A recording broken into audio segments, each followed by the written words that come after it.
Sa video na to, ililista natin ang top 10 bago at murang subcompact SUV under 1 million pesos. Kaya kung balak mo nang bumili ng SUV under 1M o gusto mo lang tignan ng update sa mga SUV ng Pilipinas, panoorin mo ang video na to. Number 10, Kia Stonic. Nirelease ng Kia ang Stonic para mapunan ang lumalaking market gap ng mga sasakyan na naghahanap ng compact crossovers. Ito yung mga sasakyan na malaki ng konti sa hatchback type, mukhang SUV na pero hindi kasing mahal ng isang full-size SUV. Sa Pilipinas, ang presyo ng Kia Stonic ay naglalaro mula 835,000 para sa base model LX 1.4 MT hanggang 990,000 para sa top variant na EX 1.480. Ang mga presyo na ito ay talagang competitive kung ikukumpara sa ibang subcompact SUVs tulad ng Hyundai Venue at MGZ. Pagdating sa fuel economy, ang Stonic ay may magandang performance. Sa highway, umaabot ito ng 17.24 km per liter, habang sa city naman ay 12 to 14 km per liter, depende sa daloy ng traffic at driving habits. Kaya kung gusto mo mag-road trip o mag-commute sa busy streets ng Metro Manila, mukhang okay na option ito. Sa ilalim ng hood, lahat ng variants ay may 1.4 liter inline 4 gasoline engine na kaya mag-produce ng 94 horsepower at 132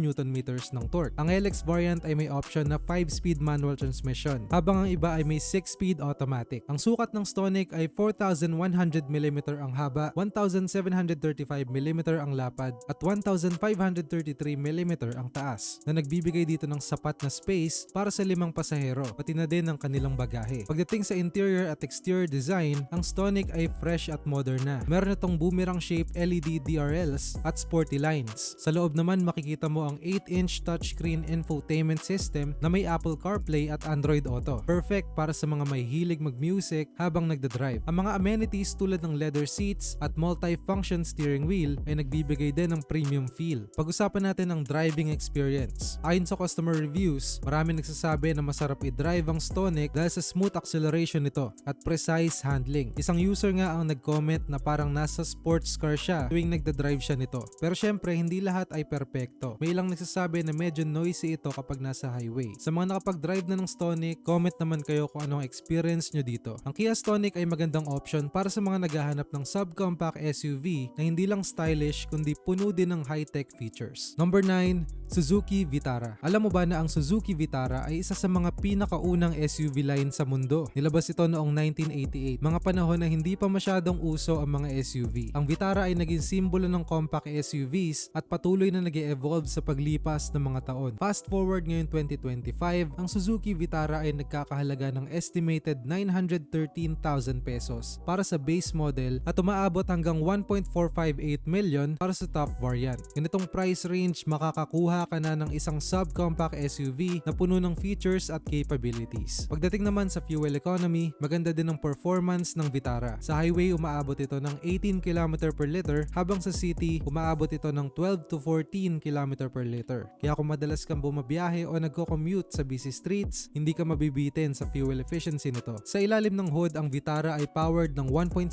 liter inline 4 engine na nagbibigay ng 115 horsepower at 156 Nm of torque. Ang engine na ito ay nakakabit sa isang 6-speed automatic na talagang smooth at responsive. Ang sukat ng Vitara ay 4,175 mm ang haba, 1,775 mm ang lapad, at 1,610 mm ang taas. Sapat para sa 5 pasahero at bagahe. Ang Vitara ay may modern look, aggressive front fascia at sleek lines. Sa loob naman, makikita mo ang 10-inch touchscreen infotainment system na may Apple CarPlay at Android Auto. Ang mga amenities tulad ng leather seats at panoramic sunroof ay nagbibigay din ng premium feel sa sasakyan. Ayon sa mga customer reviews, marami nagsasabi na masarap i-drive ang Vitara dahil sa kanyang stability at comfort. Isang user nga nag-comment na parang nasa sofa siya habang nagdadrive. May mga nagsasabi rin na medyo stiff ang suspension nito kapag nasa rough roads. Sa mga nakapag-drive na ng Vitara, comment naman kayo kung anong experience nyo dito. Number 8, Ford EcoSport. Ang Ford EcoSport ay ang nagpasimula ng mini SUV segment sa Pilipinas. Mula nang nilabas ito noong 2014, agad naging paborito ng mga Pilipino dahil sa kombinasyon ng agility, affordability at good design. Para itong Swiss Army knife ng mga sasakyan. Saktong-sakto para sa pag-navigate ng mga kalsada sa city, pero matibay para sa mga weekend adventures. Simulan natin sa presyo. Ang Ford EcoSport ay available sa ilang variants, mula estimated 750,000 hanggang 1,190,000 190,000 pesos. Ang base model, ang 1.5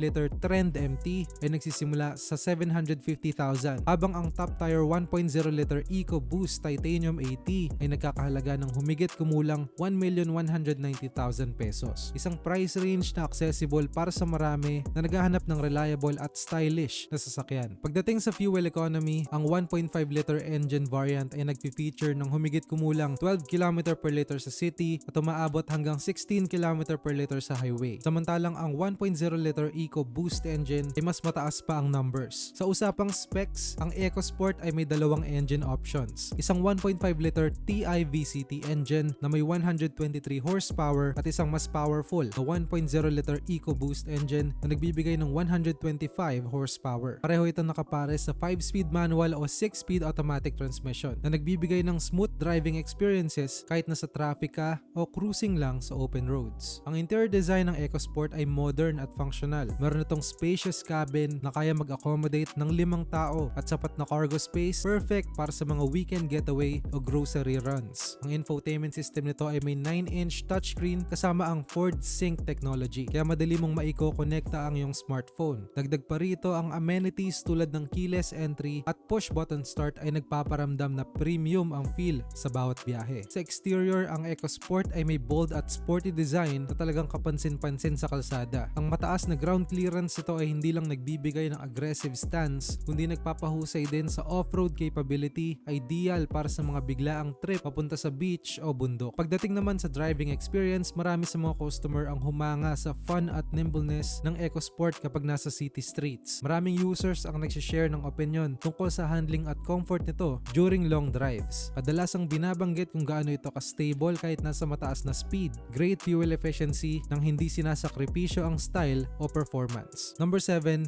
Hyundai Creta. Ang Hyundai Creta ay isang SUV na nagbibigay ng bagong kulay sa automotive market dahil sa futuristic na design sa affordable price na naging dahilan kung bakit ito ang naging paborito ng maraming Pilipino. Good balance sa pagitan ng performance at comfort. Sa presyo, ang Hyundai Creta ay nagkakahalaga mula 1,048,000 para sa base variant na 1.5 liter GLMT hanggang 1,388,000 para sa top variant na 1.5 liter GLS IVT. Ang price range ay good deal na para sa isang SUV na puno ng features at capabilities. Sa city driving, maaari itong magbigay ng humigit kumulang 11 km per liter, habang sa highway naman ay maabot ito ng 15 km per liter. Sa mga specifications, ang Creta ay nilagyan ng 1.5 liter gasoline engine na may 113 horsepower at 144 Nm ng torque. Available ito sa dalawang transmission options, isang 6-speed manual IVT o intelligent variable transmission, at ang engine performance nito ay sapat para sa mga urban adventures at long drives. Sa interior design, ang Creta ay may modern cabin na puno ng comfort at convenience features. Ang seating capacity nito ay para sa 5 tao at meron itong sapat na legroom at headroom kahit na medyo matangkad ka. Ang infotainment system ay may 8-inch touchscreen display na compatible sa Apple CarPlay at Android Auto, kaya madali mong ma-access ang iyong paboritong music o navigation apps habang nagmamaneho. Sa exterior design, ang Creta ay may sleek and sporty look na astig talaga tignan. Ang bold front grille at mga LED headlights nito ay nagbibigay ng aggressive stance, habang ang compact size nito ay nakakatulong para sa easy navigation sa masikip na kalsada. Number 6, Kaichen CX-70. Ang Kaichen CX-70 ay isang 7-seater crossover na unang lumabas sa Pilipinas noong 2021. Ang brand name na Kaichen ay bagong division ng Chang'an International Corp na galing sa salitang Kai, pagtatagumpay, at Cheng o bright future. Agad ito nakakuha ng market sa low budget category dahil nag-feature ito ng kombinasyon ng space, performance at abot kayang presyo. Sa presyong 879,000, isa na itong good option sa merkado ng mga family vehicles.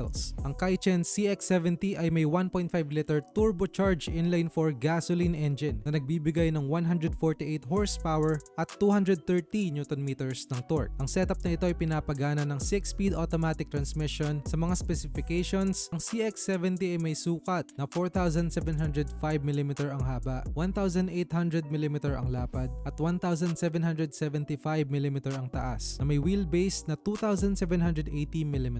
Ang sukat na ito ito ay nagre-resulta sa sapat na espasyo sa loob para sa mga pasahero at kargamento. Ang sasakyan ay may rear-wheel drive na medyo kakaiba sa kanyang segment. Nagbibigay ng kakaibang driving experience kumpara sa mga front-wheel drive competitors nito. Interior design ng Kaichen CX-70 ay simple pero functional. Hindi ito sobrang luxurious pero nagfi-feature ng mahalagang amenities para sa mga pamilya. Meron itong 8-inch touchscreen infotainment system na may Bluetooth connectivity, perpekto para sa pakikinig sa mga podcast habang nasa traffic. Ang cabin ay may sapat na luwag para komportable makaupo ang 7 tao, kaya't ideal ito para sa mga family outings o road trips. Sa exterior naman, ang CX-70 ay nagpapakita ng modern look na may clean lines at matibay na tindig. Meron itong 4 na color options, kaya pwedeng pumili ang mga consumer ng kulay na bagay sa kanilang personality o style. Ang ground clearance ito ay 190mm, kaya kayang-kaya nitong harapin ang magaspang na daan ng walang problema. Perfect para sa mga weekend getaway papuntang beach o bundok. Sa pagbumaneho ng Kaichen CX-70, marami nagsasabi na okay daw ang handling nito at comfortable naman habang nasa mahahabang biyahe. Isang user ang nagsabi na parang nagmamaneho ka ng mas malaking sedan kaysa SUV. Na-compliment na para dito dahil ibig sabihin ay hindi mabigat dalhin kahit malaking sasakyan. Napansin din ng mga customer na kahit abot kaya ang presyo, hindi din nawala ang basic safety features tulad ng airbags at ISOFIX child seat anchors. Number 5, MG-ZS. Ang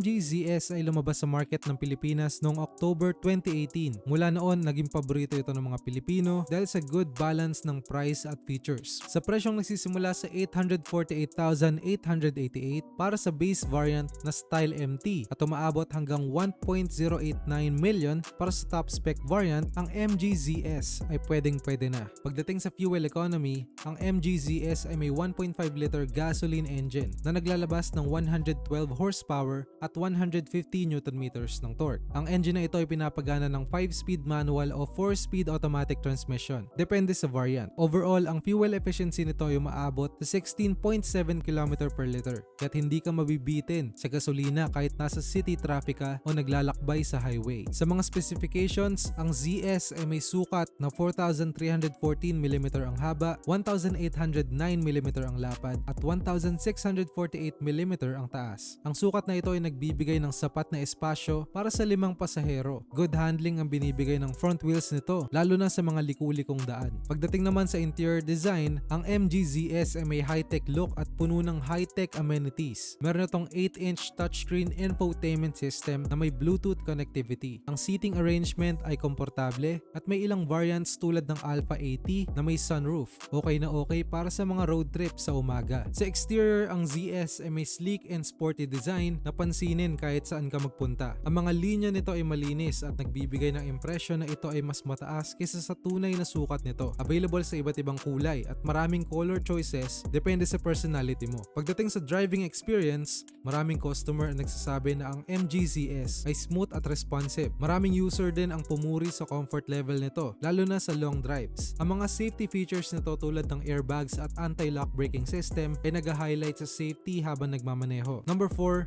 Geely GX3 Pro. Mula nang nilabas sa Pilipinas, ang GX3 Pro ay naging simbolo ng modern design car at abot kayang presyo. Sa presyong nagsisimula sa 778,000 para sa base variant na S at umaabot hanggang 878,000 para sa top variant na comfort, ay isa ito sa tinuturing na pinakamurang SUV na sa Pilipinas ngayon. Pagdating sa fuel economy, ang Geely GX3 Pro ay pinapagana ng 1.5 liter inline-4 gasoline engine na nagbibigay ng 102 horsepower at 142 Nm ng torque. Ang engine na ito ay maaaring ipare sa 5-speed manual o CVT, depende sa variant. Overall, ang fuel efficiency ay umaabot sa 16 km per liter. At sa mga specifications, ang GX3 Pro ay may sukat na 4,005mm ang haba, 1,760mm ang lapad at 1,575mm ang taas. Ang ground clearance nito ay 185mm, kaya't kayang-kaya nitong harapin ang mga lubak na daan. Ang interior naman ay sapat din para sa 5 pasahero, pampamilya din talaga. Pagdating naman sa interior design, ang Geely GX3 Pro ay hitik sa features at amenities. Meron itong leather wrap steering wheel, leather seats at isang 8-inch touchscreen infotainment system na may Bluetooth connectivity. Ang cabin ay malinis tignan, madaling gamitin at komportable para sa mga mahabang biyahe. Sa exterior,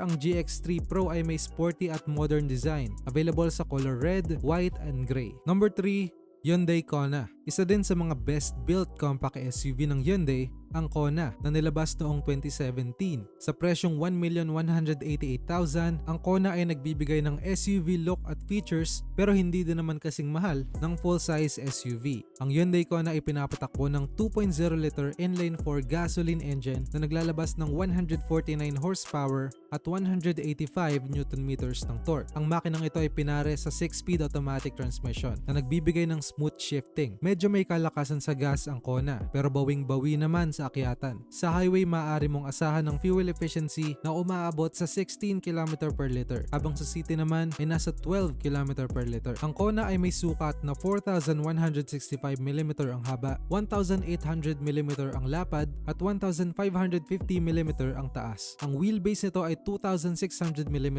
na nagbibigay ng sapat na espasyo para sa 5 pasahero. Ang ground clearance ay nasa 170 mm kaya't kayang-kaya nitong harapin ang mga hindi pantay na kalsada. Ang mga sukat na ito ay saktong-sakto na pampamilya. Pagdating naman sa interior design, ang Kona ay puno ng mga modern amenities. Merong 7-inch touchscreen infotainment system na may Apple CarPlay at Android Auto kahit madali mong ma-access ang Bluetooth o navigation apps habang nagmamaneho. Ang cabin ay may leather-wrapped steering wheel para sa added comfort. Ang mga upuan ay komportable at may sapat na legroom para sa mga mahahabang biyahe. Perfect para sa road trips kasama ang mga kaibigan. Sa exterior, ang Hyundai Kona ay may sporty at aggressive design. Ang cascading grille nito at 2-tire headlamp setup ay talagang agaw pansin. Kung nakapag-drive ka na ng Kona, anong masasabi mo dito? Number 2, Honda BRV. Ang Honda BRV ay isang 7-seater SUV na patuloy na naghahatid sundo sa mga Pilipino mula nang nilabas ito. Ang BRV ay naging simbolo ng versatility at practicality. Nagsimula ang kwento nito noong 2016 at mula noon,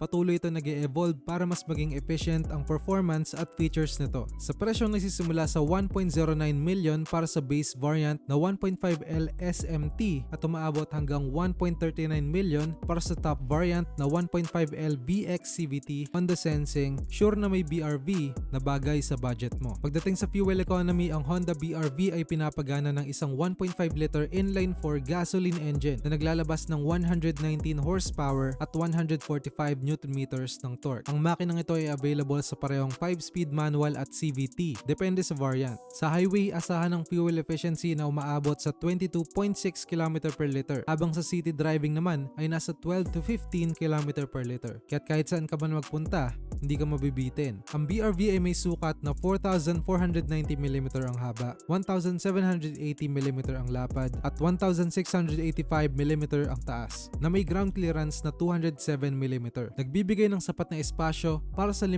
pasahero at pati na ang cargo space. Kaya't hindi ka kailangan mag-alala kung puno ang sakay mo. Ang wheelbase nito ay 2,700 mm na nakakatulong din sa stability habang nagmamaneho. Pagdating naman sa interior design, ang Honda BRV ay puno ng modern amenities. Meron itong 7-inch touchscreen infotainment system na may Apple CarPlay at Android Auto. Ang mga upuan ay komportable at may sapat na legroom para sa mahahabang biyahe. Sa exterior naman, ang Honda BRV ay may sporty at aggressive design. Available ito sa 3 kulay: Lunar Silver Metallic, Meteoroid Gray Metallic, at Premium Opal White Silver Pearl. At bago natin ni-reveal ang top spot ay i-comment mo below kung anong pambato mong subcompact o crossover SUV. Sa top spot nandito ang number 1, Toyota Race. Ang Toyota Race ay isang subcompact crossover na nag-hit agad sa Pilipinas dahil sa reliability. Nagsimula ang kwento nito noong 2020. Ito ay isang rebadge version ng Daihatsu Rocky. Ang Race ay kilala sa stylish design at compact size, perpekto para sa mga city drivers. Sa presyong nagsisimula sa 751,000 para sa base variant na 1.2